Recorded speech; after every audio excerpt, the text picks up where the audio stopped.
Polisi hari ini menjadwalkan pemeriksaan terhadap Ketua KPK nonaktif Firly Bahuri sebagai tersangka.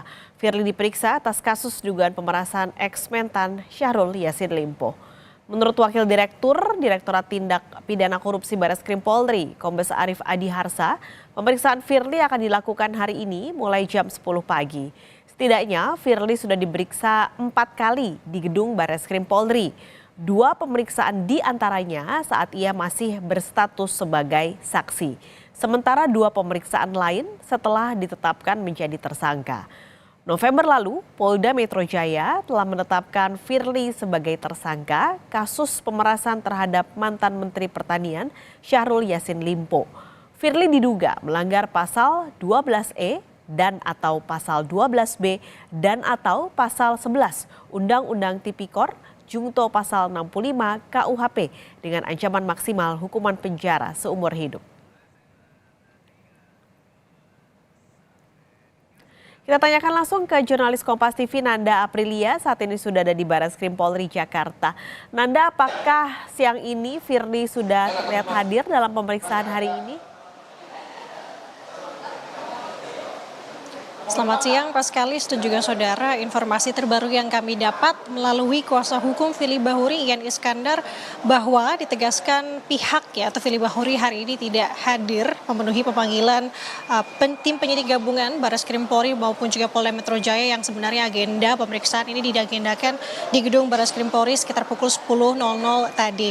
Dan terkait dengan ketidakhadiran Firly Bahuri disampaikan oleh Ian Iskandar selaku kuasa hukum ada beberapa hal, namun yang terpenting di sini adalah bahwa Firly Bahuri disebutkan tengah ada kepentingan yang tidak bisa ditinggalkan, yang dimana kepentingan tersebut tadi disampaikan menyinggung beberapanya, salah satunya adalah terkait dengan agenda di Dewas KPK. Kemudian untuk poin kedua dari hal tersebut, pihak dari Firly Bahuri sudah memberikan surat permohonan penundaan pemeriksaan ke penyidik Polda Metro Jaya, namun sampai dengan saat ini kami masih belum mendapatkan konfirmasi secara pasti, khususnya dari pihak penyidik Polda Metro Jaya maupun juga dari Barreskrim Polri.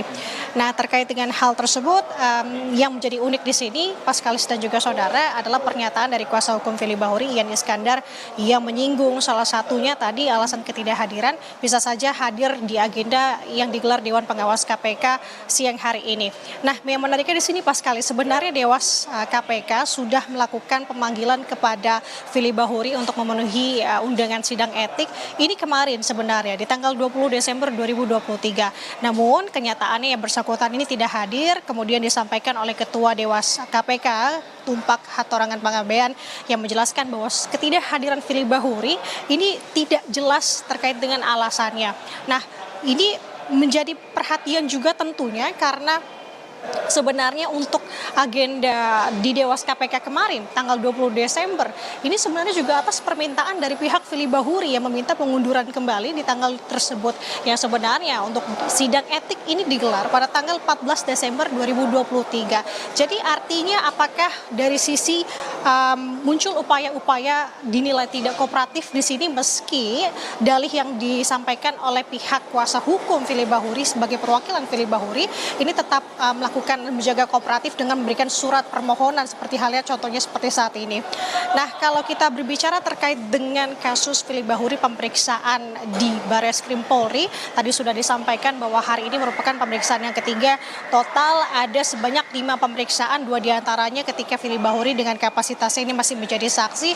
Dan terkait dengan pemanggilan hari ini sebenarnya juga sebagai tindak atau respons cepat dari tim penyidik gabungan Polda Metro Jaya dan juga Barreskrim Polri, mengingat kemarin sudah dibacakan putusan terkait dengan gugatan pra-peradilan yang dilayangkan Firly Bahuri, yang dimana Firly Bahuri tidak menerima dirinya ditetapkan sebagai tersangka. Pun kita sudah mengetahui hasilnya bahwa untuk pra-peradilan dari gugatan Firly Bahuri ini tidak diterima. Kemudian juga ada beberapa hal, salah satu yang penting utamanya alasannya adalah karena dalil permohonan yang disampaikan atau dalil pemohon ini tidak relevan untuk pemeriksaan dalam sidang pra-peradilan.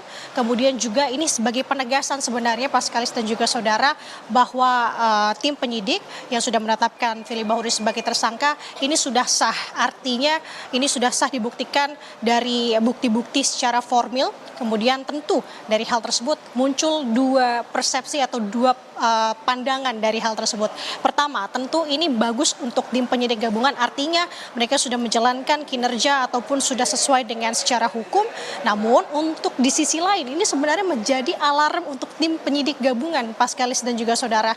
Kenapa sampai dengan saat ini meski sudah ditetapkan sebagai tersangka, yang bersangkutan tidak secepatnya untuk dilakukan penahanan, mengingat sampai dengan saat ini Firly Bahuri masih dengan melenggang di ruang publik begitu. Kemarin terbaru yang memberikan pernyataannya terkait dengan hasil putusan pra-peradilan yang tidak diterima oleh Pengadilan Negeri Jakarta Selatan. Sampai dengan saat ini terkait dengan penahanan juga masih belum mendapatkan statement dari pihak kepolisian. Namun yang terbaru yang kami dapat di sini terkait dengan upaya alasan kenapa masih belum dilakukan penahanan terakhir dari pihak Kapolri menyebutkan alasan subjektif yang dimiliki oleh tim penyidik. Beberapa diantaranya yakni penahanan ini dilakukan sesegera mungkin ketika seseorang ditetapkan sebagai tersangka.